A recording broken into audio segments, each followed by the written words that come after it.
10 interesting facts about Marvel superheroes. Hey there, Marvel aficionados. If you think you know everything about the Marvel Universe, think again. From its humble beginnings in 1939 as Timely Comics to the sprawling multimedia empire it is today, Marvel has been weaving intricate tales that have captured the hearts and minds of fans worldwide. With over 80 years of storytelling, there's a treasure trove of hidden gems and intriguing behind-the-scenes facts that even the most seasoned fans might have missed. Today, we're diving deep into the lore and legacy of Marvel's iconic superheroes to uncover some lesser-known, yet profoundly interesting facts. We'll explore the complexities of vibranium in Captain America's shield, delve into the mystical enchantments of Thor's mighty Mjolnir, and unravel the quirky origin stories that could have changed everything. We're talking about you, Spider-Fly. So buckle up, hit that subscribe button if you haven't already, and let's embark on this epic journey through Marvel's rich history. Whether you're a die-hard comic book reader, a cinematic universe enthusiast, or a lore expert hungry for deeper insights, this video is tailor-made for you. Let's get started. Captain America's shield isn't just vibranium. First up, let's talk about that iconic shield, wielded by none other than Steve Rogers himself, Captain America. While the shield is often referred to as being made of vibranium, the reality is a bit more complex and fascinating. In the comic lore, Captain America's shield is a unique alloy composed of vibranium and an experimental steel alloy. The story goes back to World War II when metallurgist Dr. Myron McLean was commissioned by the U.S. government to create an impenetrable material for tanks. During his experiments, McLean attempted to fuse vibranium with steel, but an accidental addition of an unknown catalyst resulted in the creation of the indestructible alloy. Despite numerous attempts, McLean was never able to replicate the process, making Cap's shield truly one of a kind. Vibranium itself, primarily sourced from the fictional African nation of Wakanda, has the extraordinary ability to absorb, store, and release kinetic energy. This property is what allows the shield to withstand powerful impacts, from absorbing the force of Thor's hammer Mjolnir to repelling blasts from Iron Man's repulsors. The steel component adds rigidity and durability, ensuring the shield retains its shape and integrity under extreme conditions. Beyond its physical properties, the shield symbolizes much more. It represents the unbreakable spirit of Captain America, a blend of unwavering patriotism, steel, and futuristic ideals, vibranium. The shield's circular design signifies unity and protection, aligning with Cap's role as a leader who stands at the forefront to safeguard humanity. It's more than a weapon. It's an extension of his identity and the ideals he embodies. Thor's hammer Mjolnir is not just a weapon. Next on our list is Mjolnir, the legendary hammer wielded by the god of thunder, Thor. While it might appear to be just a formidable weapon, Mjolnir is steeped in rich lore and enchanted with powerful magic that sets it apart in the Marvel Universe. Forged from the mystical metal Uru in the heart of a dying star by the dwarven blacksmiths of Nidavellir, Mjolnir was enchanted by Odin, Thor's father. The most significant enchantment is the Worthiness Clause. Whosoever holds this hammer, if they be worthy, shall possess the power of Thor. This means that Mjolnir cannot be lifted by just anyone, regardless of their physical strength. Instead, only those deemed worthy, exhibiting qualities like honor, integrity, and a selfless spirit, can wield it. Over the years, a select few characters besides Thor have been able to lift Mjolnir. For instance, Beta Ray Bill, an alien warrior, was deemed worthy and even received his own hammer, Stormbreaker. Captain America has also lifted Mjolnir on several occasions, most notably during the Fear Itself storyline and in the MCU's Avengers Endgame, symbolizing his pure heart and steadfast virtue. Even Magneto managed to manipulate the hammer using his control over magnetic fields.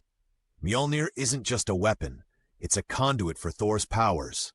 It allows him to channel elemental energies, manipulate weather, and even open interdimensional portals. Spider-Man was almost a fly. Can you imagine your friendly neighborhood Spider-Man swinging through New York City with the abilities of a fly? Believe it or not, during the character's inception, the idea of Spider-Man was almost entirely different. In the early 1960s, Stan Lee was eager to create a kind of teenage superhero, one who wasn't just a sidekick but the star of the show. He was fascinated by the notion of a hero who could stick to walls and initially considered various insects. Flies, mosquitoes, and even cockroaches were on the table. Ultimately, he settled on a spider, inspired by the creature's unique abilities and the natural fear it invokes, adding complexity to the character. Pitching Spider-Man to publishers wasn't easy. Marvel's publisher at the time, Martin Goodman, was skeptical. He believed that readers wouldn't empathize with a hero associated with a creepy arachnid, and that a teenage protagonist wouldn't resonate as a leading character. Despite these challenges, Lee persisted. Spider-Man first appeared in Amazing Fantasy number 15 in 1962, which was slated to be the series' final issue. The character was an instant hit, and due to the overwhelming positive response, Spider-Man was granted his own series. This decision revolutionized comics by introducing a hero who was relatable, flawed, and human, elements that became staples in Marvel's storytelling. Hulk was originally gray. When you think of the Hulk, the color green is synonymous with the character. But did you know that the Hulk was originally gray? In his first appearance in The Incredible Hulk number 1 in 1962, the Hulk was depicted with gray skin. The decision for a gray Hulk was intentional. Stan Lee wanted to avoid any ethnic color connotations, aiming for a neutral hue. However, during the printing process, there were significant issues with color consistency. The gray ink often appeared faded or shifted to different shades, making the character's appearance inconsistent across pages. By the second issue, the creative team decided to change the Hulk's color to green. Green ink was more stable and provided a consistent, vibrant appearance on the page. This change not only resolved the printing issues but also gave the Hulk a more distinctive and memorable look. The green hue became a defining characteristic, setting him apart from other characters and enhancing his monstrous image. The color change also had storytelling implications. The green skin emphasized the Hulk's otherworldly nature, aligning with themes of transformation and the duality of man, a core element in the Hulk's narrative, paralleling Dr. Jekyll and Mr. Hyde. Interestingly, the Grey Hulk wasn't forgotten. In later comics, the Grey Hulk persona was reintroduced as Joe Fixit, a smarter but morally ambiguous version of the character, adding layers to Bruce Banner's psychological struggles. Iron Man's suit was inspired by real technology. Tony Stark, the genius billionaire playboy philanthropist, is renowned for his high-tech Iron Man suits. What's fascinating is that Iron Man's armor has consistently drawn inspiration from actual technological advancements, bridging the gap between science fiction and reality. When Iron Man debuted in Tales of Suspense number 39 in 1963, the concept of a powered exoskeleton was purely speculative. However, as technology advanced, the comics and later the films integrated real-world innovations into the suit's design. For instance, the concept of repulsor technology mirrors research into electromagnetic propulsion systems. The suit's heads-up display, HUD, is reminiscent of modern avionics used in fighter jets. In developing the cinematic portrayal of Iron Man, Marvel Studios collaborated with experts in robotics, materials science, and engineering to ensure believability. They consulted with companies working on cutting-edge technologies like DARPA's exoskeleton projects, which aim to enhance soldiers' strength and endurance. The nanotechnology-based suits seen in later films, such as the Mark L and beyond, reflect advancements in nanorobotics and adaptive materials that can change properties in response to stimuli. Throughout the comics, the evolution of Iron Man's suit, from the bulky Mark I to the sleek, autonomous models, mirrors Tony Stark's growth and the burgeoning capabilities of technology. Black Widow is older than she looks. Natasha Romanoff, aka Black Widow, is often portrayed as a skilled assassin and spy with a mysterious past. What many may not realize is that she's significantly older than she appears, thanks to the Red Room's enhancement programs. In the comics, Natasha was born in 1928 in Stalingrad, making her nearly a century old in current timelines. She was recruited by the Soviet Union's Red Room program, where she underwent extensive physical and psychological conditioning. This included biotechnology and biochemical enhancements that not only improved her strength, agility, and resilience, but also slowed her aging process dramatically. These enhancements allow Black Widow to maintain peak physical condition far beyond normal human limits. Her prolonged lifespan has profound implications for her character. Having lived through pivotal historical events, including World War II, the Cold War, and the dissolution of the Soviet Union, she carries a wealth of experience and a burden of memories that shape her complex persona. Her historical involvement adds depth to her relationships with other characters. Her past connections with Winter Soldier, Bucky Barnes, another character affected by suspended aging, create intricate storylines filled with loyalty, betrayal, and redemption. Additionally, her extended life has exposed her to various technological and societal changes, making her adept at navigating both espionage and modern superhero landscapes. Wolverine was supposed to be an actual Wolverine. Wolverine is one of the most iconic members of the X-Men, known for his adamantium claws, regenerative healing, and gruff demeanor. But in the early stages of development, Wolverine was almost something entirely different. Literally a mutated Wolverine turned into a human. The original concept proposed by writer Len Wein involved Wolverine being a Wolverine evolved by the fictional geneticist High Evolutionary. The High Evolutionary was known for experimenting with genetic manipulation to accelerate the evolution of animals, creating a race known as the New Men. Wolverine was to be one of these creatures, explaining his heightened senses, animalistic traits, and short stature. However, this idea was ultimately scrapped in favor of making Wolverine a mutant human with a mysterious past.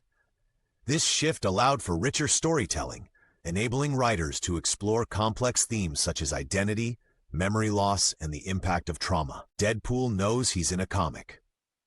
Deadpool, the merc with a mouth, is renowned for his irreverent humor and penchant for breaking the fourth wall. What sets him apart is his self-awareness of being a fictional character within a comic book universe. This meta-narrative aspect allows Deadpool to communicate directly with the readers, often commenting on the storyline, making jokes about the writers and artists, and parodying comic book tropes. For example, in Deadpool Kills the Marvel Universe, he becomes aware of his existence as a fictional character and decides to eliminate all other characters to free them from the cycle of endless reboots and resurrections. Deadpool's self-awareness isn't just for comedic effect, it serves as a critical commentary on the medium itself. By acknowledging the artificiality of his world, Deadpool explores themes of existentialism and autonomy. He often grapples with the implications of his actions, questioning whether he has free will or is merely a pawn in the hands of creators. Audiences have embraced this unique narrative style, finding it refreshing and innovative. It creates a dynamic interaction between the character and the reader, blurring the lines between fiction and reality. Deadpool's fourth-wall-breaking antics extend beyond the comics into films and video games, maintaining consistency in his characterization across media. Groot's language can be understood by those who listen carefully. I am Groot. These three words have become iconic, but there's much more complexity behind Groot's seemingly simple language. Groot hails from Planet X, the capital of the Branch Worlds. His species, Flora Colossus, have stiff larynxes, which make their speech sound like repetitions of I am Groot to untrained ears. However, within these utterances lies a rich and nuanced language. The key to understanding Groot is in the subtle inflections, intonations, and facial expressions accompanying his words. Characters like Rocket Raccoon can understand Groot effortlessly. This is partly due to their close friendship and Rocket's acute auditory senses. Others, such as Thor, who studied the language as an elective on Asgard, can also comprehend Groot. This detail highlights the depth of intergalactic cultures within the Marvel Universe and the effort characters make to bridge communication gaps. The linguistic nuances of Groot's species are a clever storytelling device. Stan Lee appears in nearly all Marvel movies. Last but certainly not least, let's pay homage to the legendary Stan Lee, whose cameo appearances became a beloved tradition in Marvel movies. Stan Lee co-created many of Marvel's most famous characters, including Spider-Man, the X-Men, Iron Man, Thor, the Hulk, and Black Widow, among others. Starting with his first live-action cameo in The Trial of the Incredible Hulk, 1989, Lee went on to appear in nearly every Marvel film, delighting fans with his brief but memorable roles. These cameos range from humorous to heartfelt. In Spider-Man 3, he tells Peter Parker, "You know, I guess one person can make a difference," encapsulating the essence of his storytelling philosophy. In Guardians of the Galaxy Vol. 2, He appears as a Watcher informant, hinting at a fan theory that all his cameos are connected, and he's aware of the multiverse, a fitting role for the man who helped build it. Stan Lee's appearances became Easter eggs that fans eagerly anticipated. They served as a unifying thread throughout the varied tapestry of Marvel films, symbolizing his enduring influence and the interconnectedness of the Marvel Universe. Conclusion. And there you have it, 10 intriguing facts about Marvel superheroes that even the most die-hard fans might have found surprising. From the complex alloys of Captain America's shield to the meta-commentary of Deadpool, these stories highlight the rich, multifaceted world that Marvel has built over the decades. Marvel's history is a testament to the power of storytelling, creativity, and the enduring appeal of characters that reflect our deepest hopes, fears, and aspirations. We hope this deep dive added some new insights to your Marvel knowledge arsenal. If you enjoyed this video, give it a thumbs up, share it with your fellow Marvel fans, and let us know in the comments which fact surprised you the most. Do you have any interesting Marvel trivia to share? Drop it below. Thanks for joining us on this epic journey through the Marvel Universe. Until next time, stay super.